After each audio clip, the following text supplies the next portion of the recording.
या बातमीपत्राचं प्रायोजक आहे पूर्व विभागातील नावाजलेले उद्योजक श्री राजय्या प्रभाकर गज्जाम यांचे Prabhakar steel, proprietor Rajaiah Gajjam, 94 23 59 12 59. Sir, गणेशोत्सवाचा विसर्जनाचा कालावधी आता जवळ आलेला आहे. नेमकं कुठली तयारी झाली आहे प्रशासनाच्या वतीनं? गणेश विसर्जनाच्या उद्देशाने जर पाहिलं तर सोलापूर महानगरपालिकेच्या टोटल कार्यक्षेत्रामध्ये आपण 11 ठिकाणी विसर्जन कुंडाची व्यवस्था केलेली आहे. त्यामध्ये 5 ठिकाणी कृत्रिम कुंड आहे आणि बाकी नैसर्गिक कुंड आहे. त्याचबरोबर हिप्परगा खदान इथं आपण मोठ्या प्रमाणात विसर्जनाची व्यवस्था करतो. मोठे गणपती जे शहरात स्थापना झालेले त्यांच्यासाठी तिथे विशेष व्यवस्था करण्यात आलेली आहे. त्याचबरोबर शहरामध्ये बऱ्याच भागामध्ये आपण हलद्वाडीमध्ये असेल किंवा शहरामध्ये आपण काही ठिकाणी संकलन केंद्रसुद्धा महापालिकेने स्थापलेले आहे. तर त्या संकलन केंद्रामध्ये सुद्धा काही जे गणेश भक्त असतात त्या संकलन केंद्रातसुद्धा मूर्ती आणून तिथं आपल्याला संकलित केंद्रात उपस्थित केले जातात आणि तिथून आपण त्या विधिवत आपण त्या विसर्जन केलं जातं. संकलित केलेल्या गणपतीचं भंग होतं आहे असं नागरिकांची तक्रार आहे. त्याबद्दल आपण प्रशासन म्हणून काय काळजी घेत आहे? त्याबाबत नागरिकांच्या तक्रारी गतवर्षी किंवा त्याच्या गतवर्षी आल्या होत्या, परंतु आपण आता ज्या गणपती मूर्ती संकलन करतो ते संकलन करतासुद्धा त्या व्यवस्थित शास्त्रोक्त पद्धतीनं संकलन करतो आणि त्या पद्धतीमध्ये आपण त्या संकलन केलेल्या मूर्ती आपण एक चांगल्या वाहनाची व्यवस्था केलेली आहे. त्या वाहनांमधून त्या गणपती सुरक्षित आणि त्या ठिकाणी त्या गणपती संकलन केंद्रामध्ये आपण मजुरांची पण व्यवस्था केली की ज्यांच्या माध्यमातून त्या गणपती व्यवस्थितरित्या तिथे ठेवले जातात आणि विसर्जन कोंडामध्ये सुद्धा आम्ही मानवी साखळी केलेली आहे, जेणे त्या पद्धतीनं आम्ही ते गणपती त्या असलेल्या पाण्यामध्ये विधिवत त्या विसर्जन करण्यात येतात. शहरात अजूनही मोठ्या प्रमाणात खड्डे जसे आहेत तसंच आहेत. यावर अजून पण नियोजन झालेलं नाही. प्रशासनाकडून काय खबरदारी घेत आहे?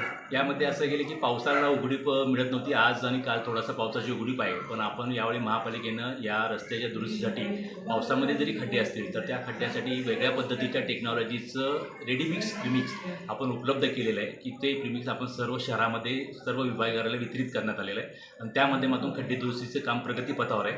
आणि मला आशा आहे की या गणपती विसर्जनाच्या पूर्वी ही सर्व खड्डे दुरुस्तीची कामं निश्चितपणे पूर्ण होतील. ज्या ठिकाणी आता खड्डे आहेत त्या ठिकाणी फक्त कडी टाकण्यात आलेलं आहे, पण कडीच्या वरनं जे लेवल पाहिजे ते लेवल अजून पण लागत नाही आहे. हां, त्यामध्ये असा विषय आहे की खड्ड्याचा जो डेप्थ जर जास्त असेल तर आपण खाली पृष्ठभागावर खडी अंतरतो आणि त्यावर आपण जे कोल्ड मिक्स प्रीमिक्स जे अवेलेबल केलेलं आहे ते करून रोलिंग करायचं नियोजन आहे. काही ठिकाणी खडी पसरल्यानंतर पाऊस आल्यामुळं त्या कामात व्यत्यय आलेला आहे, परंतु अशा तक्रारी ज्या ज्या ठिकाणी प्राप्त झाल्या त्या ठिकाणी महापालिकेने विशेष लक्ष देऊन त्या खड्डे दुरुस्तीकडं आपण नियोजन केलेलं आहे. Thank you sir. आपण ज्यावेळेला आपण गणेशाचे विसर्जन करतो त्यावेळेला गणपतीचं भंग झालं आहे असे मोठ्या प्रमाणात तक्रारी येत असतात.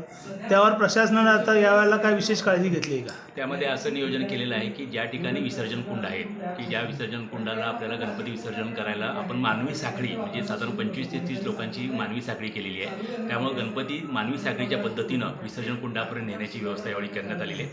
त्यामुळे कुठेही अशा पद्धतीची घटना यापुढे घडणार नाही. सर, अजून एक असं प्रॉब्लेम आहे की ज्या ज्या ठिकाणी आपण विसर्जन कुंड केलेलं आहे त्या ठिकाणी आदर धर्मियांचं म्हणजे इतर धर्मीय त्या ठिकाणी गणेशाची मूर्ती स्वतः घेतात आणि ते विसर्जन करतात अशी काही तक्रार आहे. याबाबत काही नियोजन झाले आहे? या बाबतीत आम्ही गेल्या 15 दिवसापूर्वी सर्व सार्वत्रिक गणेशोत्सव मंडळांच्या पदाधिकाऱ्यांची बैठक घेतली आणि त्या बैठकीमध्ये त्यांनी हा मुद्दा उपस्थित केला. म्हणजे आम्ही महापालिकेच्या माध्यमातून त्यांना आवाहन केलं की बाबा आपल्याकडचे स्वयंसेवक आपण या विसर्जनाच्या वेळी उपलब्ध करून देण्यात यावे, जेणेकरून आपल्याला अन्य कुठलाही नागरिक या विसर्जनाच्या ठिकाणी असणार नाही. तर त्या माध्यमातून आम्ही सर्व मंडळांना आवाहन केलं, पण अजून त्यांच्याकडून काही फारसा असा प्रतिसाद आम्हाला मिळालेला नाही. जुना पुणे नाका, वसंत विहार, सोलापूर येथे जर्मन येथील अत्याधुनिक 3T MRI टेस्ट कंपनीचं मशीन सोलापूर जिल्ह्यात फक्त SS बलदबा हॉस्पिटलमध्ये उपलब्ध. या मशीनद्वारे मेंदू, मज्जारज्जू, संधिवात व डोक्यापासून ते तळपायाच्या अंगठ्यापर्यंत MRI मशीनद्वारे सर्व काही रिपोर्ट कमीत कमी वेळेत. स्कॅन टायमिंग, MRI मशीनचा कमी आवाज, मशीनचे इमेज क्वालिटी अतिशय सुपेरियर. रुग्णाला तपासणी वेळी वाटणारी भीती लक्षात घेऊन 70 सेंटीमीटर एवढे ओपनिंगची सोय. अत्याधुनिक सॉफ्टवेअर बसवल्यामुळं सोलापूरकरांची उत्तम सोय. याशिवाय बलदबा फर्टिलिटी पॉइंट टेस्टेटिव्ह बेबी सेंटरच्या माध्यमातून गेल्या 10 वर्षापासून IVF अर्थात वेंधत्वावर समुपदेशन, वेंधत्वावर अत्याधुनिक ट्रीटमेंटची सोय. यासह वैद्यकीय उपचारासाठी SS बलदबा 24 तास सेवेत. न्यूरोसर्जन डॉक्टर सचिन बलदबा, स्त्रीरोग तज्ञ डॉक्टर संपत बलदबा, स्त्रीरोग तज्ञ डॉक्टर प्रतिभा बलदबा. पत्ता SS बलदबा हॉस्पिटल, वसंत विहार, जुना पुणे नाका, साई सुपर मार्केट जवळ, सोलापूर.